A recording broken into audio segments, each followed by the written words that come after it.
it's a canoe. Yeah, it's a canoe. Now, can you go see the dinosaurs? Do you know what kind of canoe it is?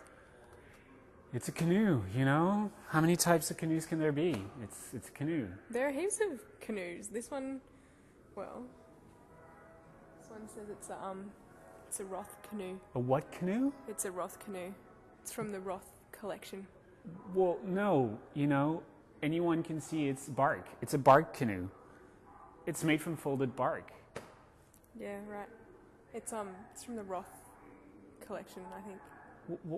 What is that? That, you know, that's just not really interesting. I'm gonna go see the dinosaurs. I'll see you later. I wish I dated someone who knew what they were talking about.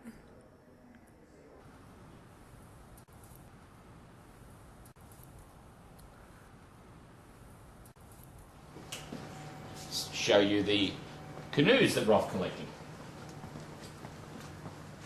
So this is a canoe from the Whitsunday area, and those two up there were all collected by Roth. The Roth collections is certainly one of the crown jewels of the Australian Museum's Aboriginal collections.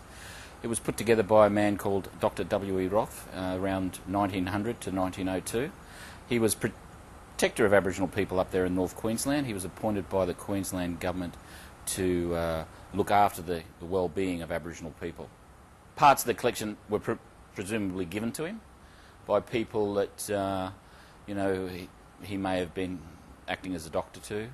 He may have purchased some, but there certainly are records where he's come into an Aboriginal camp and they've all left the camp to get away from him, and he's just picked up the pieces and included them in his collection.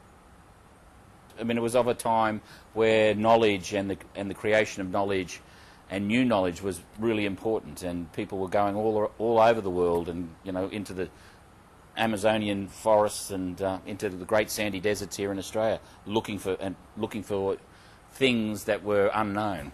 These collections are used by a whole variety of people. Obviously, exhibitions are one, but also academics who are looking at you know, a whole range of different issues, archaeologists, but also Aboriginal people constantly are coming down from up north Queensland, and they're coming and looking at the collections and seeing what designs were on them that they may no longer use. Well, his role was to basically make sure that the well-being of Aboriginal people was looked after, and there were people on the frontier complaining about his coming between them and the Aboriginal people, and you know, their excesses of exploitation was not seen by him to be acceptable. He was seen by the Queensland government as being slightly lenient towards Aboriginal people and not towing the line, shall we say. And so they dismissed him, and he then sold us the collection. The Queensland government disputed that he owned the collection because he was a public servant, and they said that they owned it, but it's stayed here at the State of New South Wales, and here it will probably stay forever, hopefully.